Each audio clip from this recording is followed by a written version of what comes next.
BSF जैसा आपको मालूम है बॉर्डर गार्डिंग फोर्स है, जो कि हमारे भारतवर्ष की फर्स्ट लाइन ऑफ डिफेंस भी है।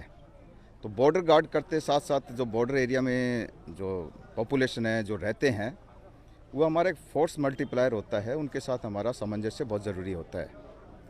हमारे प्राइम टास्क में भी आता है बॉर्डर पॉपुलेशन के मन में सुरक्षा की भावना पैदा करना। तो उसी सीरीज़ में हम यहाँ पर विभिन्न प्रकार के कार्यक्रम करते रहते हैं।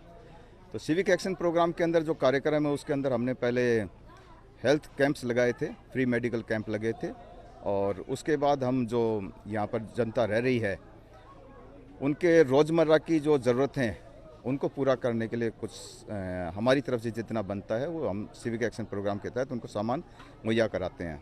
इसके साथ साथ कुछ जो विडो हैं, जो गरीब महिलाएं हैं जिनको सिलाई करना आता है लेकिन सिलाई मशीन नहीं है, उनको हमने सिलाई मशीनें दी हैं। बच्चे जो खेल में अच्छा है उनको स्पोर्ट्स आइटम्स दिए हैं। स्कूल में पढ़ने वाले बच्चों को स्टेशनरी आइटम्स प्रोवाइड कराए हैं।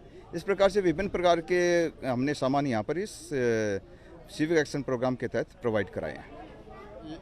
हाँ, ये प्रोग्राम हर साल होता है। हर साल इसका सेंट्रल गवर्नमेंट से फंड आता है।